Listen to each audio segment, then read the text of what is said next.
Good morning friends, SPI academy में आपका स्वागत है। और आज हम लोग देखेंगे नंबर सिस्टम का next part, word problem.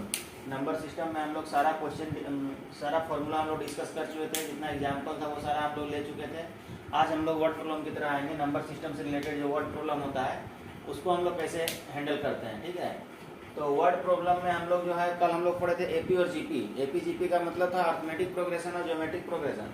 Arithmetic progression में एन टर्म और सम ऑफ एन टर्म निकालने के लिए हम लोग देखे थे। जीपी में भी हम लोग एन टर्म और सम ऑफ एन टर्म निकालने का फार्मूला हम लोग कल देख चुके थे, और उससे रिलेटेड हम कल क्वेश्चन भी करवाए थे, 2-3 क्वेश्चन करवाए थे। आज उसी का नेक्स्ट पार्ट है, जो एपी जीपी से रिलेटेड क्वेश्चन है। साथ ही साथ वर्ड प्रॉब्लम से कुछ मिक्सिंग क्वेश्चन भी है, जो एग्जाम में आपको हमेशा देखने को मिलेगा। चाहे एसएससी का एग्जाम हो, चाहे रेलवे का एग्जाम हो, कुछ ना कुछ क्वेश्चन आपको जो है एपी जीपी से देखने को मिलेगा ही मिलेगा, ठीक है।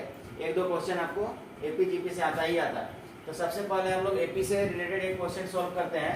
बोल रहा है 6 + 15 + 24 + 23 ... 105 फाइंड द सम। तो आप यहाँ ध्यान दीजिए कि एक नंबर है आपका जो प्लस का फॉर्म में है, ठीक है। एपी में हम लोग पढ़े थे ना कि a1 + 2 + नेचुरल नंबर का सम जो होता था, उसमें हम लोग फार्मूला यूज करते थे। फिर स्क्वायर का फॉर्म था, उसके लिए अलग फार्मूला था। फिर क्यूब का फॉर्म था, उसके लिए अलग फार्मूला था। तो यहाँ पे ना स्क्वायर है ना क्यूब है, यहाँ पे सिंपल नेचुरल नंबर है। तो सिंपल नेचुरल नंबर हम लोग कैसे पता चलेगा? हम लोग को सबसे पहले कॉमन डिफरेंस निकालना होगा, ठीक है। कॉमन डिफरेंस जिसका सेम आएगा वो नंबर आपका समझिए कि वो एपी के फॉर्म में दिया हुआ है, ठीक है। तो कॉमन डिफरेंस यहाँ देखिए 6 और 15 के बीच का 9, 15 और 24 के बीच का डिफरेंस 9, 24 और 33 के बीच का डिफरेंस 9। तो इसका मतलब यहाँ पे कॉमन डिफरेंस जो है उसका 9 आ रहा है, और फर्स्ट टर्म आपका जो दिया हुआ क्या दिया हुआ है? 6 दिया हुआ है। तो हमको फाइंड द सम पूछ रहा है।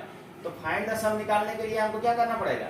पहले n का वैल्यू पता करना होगा। हमको यहाँ पे n का वैल्यू नहीं पता है, n का वैल्यू पता नहीं, पहले हमको n का वैल्यू निकालना होगा, तब फाइंड द सम हम लोग निकाल सकते हैं, ठीक है। डायरेक्ट हम लोग सम नहीं निकाल सकते हैं। डायरेक्ट सम निकालिएगा तो n का वैल्यू क्या पुट कीजिएगा? nth टर्म यहाँ दिया रहता तो हम लोग nth टर्म से डायरेक्ट हम फाइंड द सम निकाल लेते हैं। nth टर्म तो यहाँ दिया नहीं है, यहाँ पे सिर्फ आपका सिंपल नंबर दिया है और फाइंड द सम पूछ रहा है।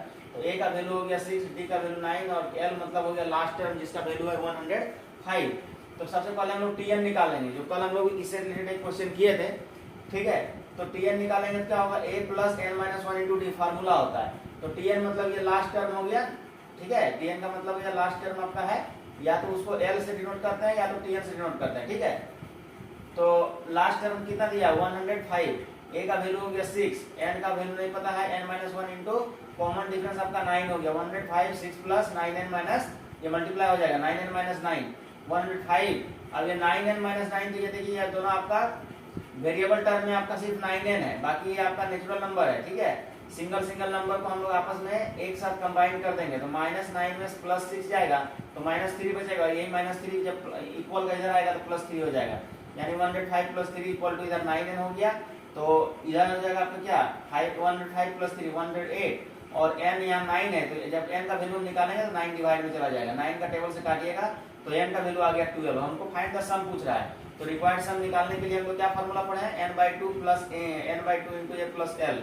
तो n का वैल्यू पता चल गया कि 12/2 और 6 था आपका a का वैल्यू और लास्ट टर्म था 105, दोनों को ऐड कर दिए तो आ गया 111 111, और यहाँ पे डिवाइड किए, काटे इसको तो 6 बार में कटा, यानी 6 × 111, आंसर कितना आ गया? 666। अगला बोल रहा है फाइंड द सम, ठीक है। फाइंड द सम 2 + 2 का स्क्वायर + 2 का क्यूब + 2 का पावर 4 ... 2 का पावर में 10। देखिए जब आपका इस तरह का नंबर देगा, बेस आपका सेम रहेगा, ठीक है। 2 2 2 2 सब बेस सेम है, लेकिन पावर आपका डिफरेंस हो रहा है। यहाँ 2 का पावर में 1 है, यहाँ 2 है, यहाँ 3 है, यहाँ 4 है, इस तरह ... 10 तक गया है। तो जब इस तरह का बेस सेम हो और पावर डिफरेंस हो तो वो आपका हमेशा जीपी फॉर्म में होता है, ठीक है, ज्योमेट्रिक प्रोग्रेशन। और ज्योमेट्रिक प्रोग्रेशन का हम लोग फार्मूला पढ़ चुके हैं, ठीक है, कि सम ऑफ n टर्म निकालने के लिए a × 1 - r का पावर में n डिवाइड बाय 1 - r, कब? जब r का वैल्यू 1 से छोटा हो। और दूसरा फार्मूला लोग पढ़े a × r - n - 1 divide by r - 1 equal to r is greater than 1। जब r का वैल्यू, ये फार्मूला तब लगाएंगे जब r बड़ा होगा किससे? 1 से, ठीक है। तो यहाँ पे हम लोग सबसे पहले r का वैल्यू फाइंड करना होगा। जब तक r का वैल्यू हम लोग को नहीं पता चलेगा तो ये फार्मूला हम लोग यूज नहीं कर सकते। हमको पता नहीं चलेगा कि ऊपर का फार्मूला लगाना है कि नीचे का फार्मूला लगाना है, ठीक है। तो यहाँ पे सबसे पहले r का वैल्यू देखना होगा, क्योंकि यहीं से r से पता चल रहा है ना कि r जो है 1 से छोटा है, या r 1 से बड़ा है। जब r 1 से छोटा आएगा वैल्यू तो हम लोग ऊपर वाला फार्मूला लगाएंगे, जब r का वैल्यू 1 से बड़ा आ जाएगा तो नीचे वाला फार्मूला लगाएंगे। तो इसी तरह से आपको सबसे पहले फर्स्ट टर्म आपका क्या दिया हुआ है? a दिया हुआ है, और r निकालने के लिए क्या करेंगे? जो आपका सेकेंड टर्म है, ठीक है, जो आपका सेकेंड टर्म है और जितना उसका बेस है उस बेस से इसको डिवाइड कर देंगे, कॉमन रेशियो होता है ये, ठीक है। आर जो होता है वो क्या होता है, कॉमन रेशियो। तो रेशियो निकालने के लिए हम लोग क्या करेंगे, पावर में जो भी है उसका जो फर्स्ट टर्म है, जो बेस उसका है, उससे हमको इसको डिवाइड करना पड़ेगा, ठीक है। तो यहाँ पे देखिए आपका 2 का पावर क्या है, स्क्वायर, और डिवाइड बाई क्या हो गया, बेस 2, यानी 2 का पावर स्क्वायर हो गया डिवाइड बाई 2। तो 4 2 जा सॉरी 4 ऊपर और नीचे 2, तो 2 से 4 को डिवाइड किए, 2 टाइम्स कटा, तो आर का वैल्यू यहाँ पे 2 आ गया, ठीक है, आर का वैल्यू 2 आ गया।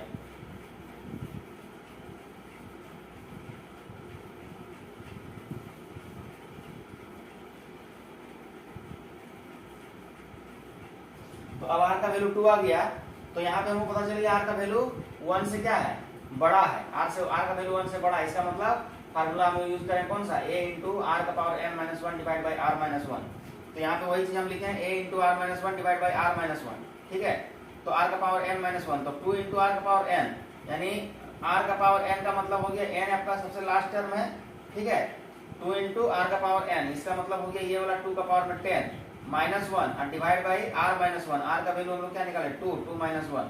तो यहाँ पे आपका 2 माइनस, अब देखिए 2 का पावर में 10 होता है 1024, ठीक है, 1024 और माइनस 1 और divide by 2 minus 1 equal to 1।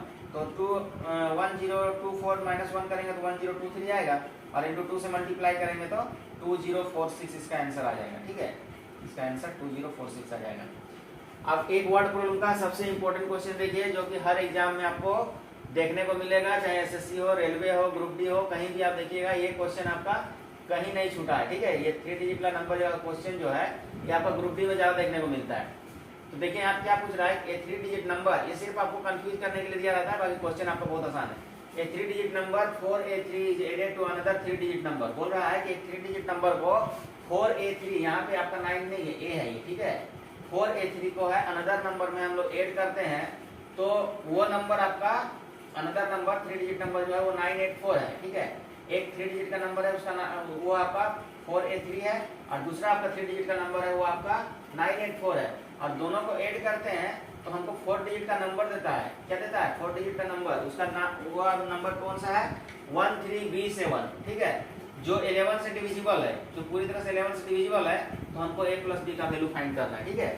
देखिए हम लोग को जब ये फुल नंबर दिया रहता है ना, तो 11 से फाइंड आउट करने के लिए बहुत आसान हो जाता है, लेकिन यहाँ पे क्या किया है कि बीच में आपका नंबर को गायब कर दिया है, उसकी जगह पे वेरिएबल टर्म डाल दिया है, और यहाँ भी जो सम है उसमें भी बीच का नंबर को गायब करके वेरिएबल टर्म डाल दिया है। तो इसको हम लोग फाइंड आउट करने के लिए सबसे पहले हम लोग a और b का वैल्यू पता करना होगा, तभी हम लोग a plus b find out कर सकते हैं, ठीक है।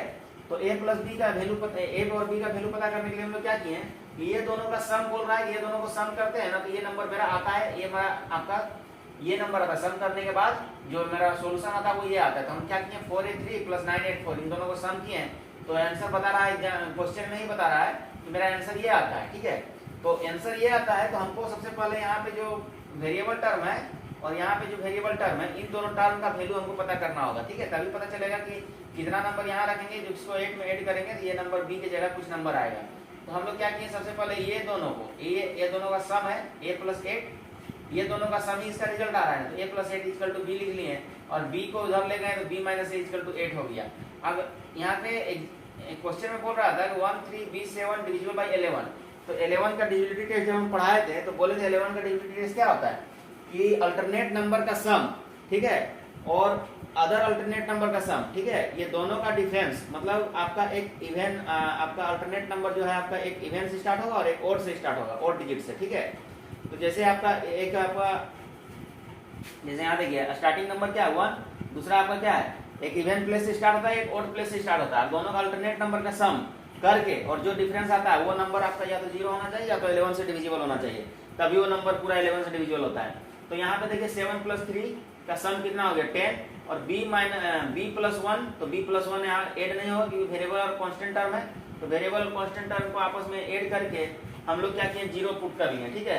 अब देखिए ये 10 में से 1 चला गया, 10 और प्लस 1 है तो 11 हो गया, 11 माइनस सॉरी यहाँ पे ब्रैकेट में ये रहेगा, ब्रैकेट में ये रहेगा क्योंकि ये प्लस प्लस है तो ये प्लस इसको माइनस कर देगा, तो 10 माइनस b और ये प्लस माइनस माइनस हो जाएगा -1, तो 10 माइनस 1 इजकल टू 9 और माइनस बी है तो minus B is equal to 0।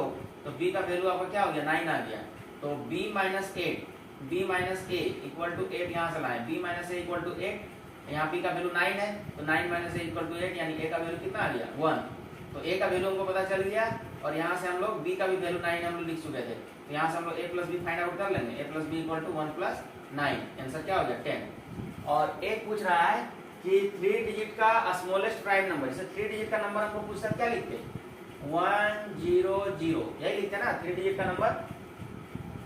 3 digit का स्मॉलेस्ट नंबर बोलता है, जैसे 2 डिजिट का स्मॉलेस्ट नंबर क्या होता है 10, 3 डिजिट का स्मॉलेस्ट नंबर क्या होगा 100। लेकिन हमको ये नहीं पूछ रहा है, हमसे पूछ रहा है कि 3 डिजिट का स्मॉलेस्ट प्राइम नंबर बताइए। तो प्राइम नंबर क्या होता है वो नंबर जो खुद से नंबर से डिविजिबल हो और 1 से डिविजिबल हो वही प्राइम नंबर होता है। तो सबसे पहला प्राइम नंबर तो आपका 1 हो गया, दूसरा भी प्राइम नंबर 1 हो गया, ठीक है। 3 डिजिट का स्मॉलेस्ट प्राइम नंबर पूछ रहा है, ठीक है 3 डिजिट का स्मॉलेस्ट प्राइम नंबर। तो 3 डिजिट का स्मॉलेस्ट प्राइम नंबर तो आपका हो गया 1 1, उसके बाद का नंबर क्या होगा 3, यानी आपका आंसर क्या हो गया 113। 3 डिजिट का स्मॉलेस्ट प्राइम नंबर जो है वो आपका 113 हो जाएगा, ठीक है। क्योंकि यहाँ पे यदि आप दूसरा कोई नंबर लिखेंगे तो वो 3 से बड़ा नंबर आ जाएगा, 3 से बड़ा नंबर आ जाएगा तो वो नंबर आपका मच हो जाएगा। यहाँ पे स्मॉलेस्ट प्राइम नंबर बोला था, स्मॉलेस्ट प्राइम नंबर के लिए हम लोग क्या करेंगे जो सब छोटा नंबर है उसी को चूज करेंगे। तो आपका स्मॉलेस्ट प्राइम नंबर क्या हो गया 113। तो आज हम लोग वर्ड प्रॉब्लम देखें नंबर सिस्टम का, और एक टॉपिक हम इसमें करेंगे वर्ड प्रॉब्लम का, कुछ आगे का पार्ट करेंगे नंबर सिस्टम। उसके बाद आपका नंबर सिस्टम खत्म हो जाएगा, उसके बाद हम लोग नेक्स्ट क्लास स्टार्ट करेंगे जो अलजेब्रा का क्वेश्चन है उसको अलजेब्रा पढ़ेंगे, ठीक है। थैंक यू, धन्यवाद।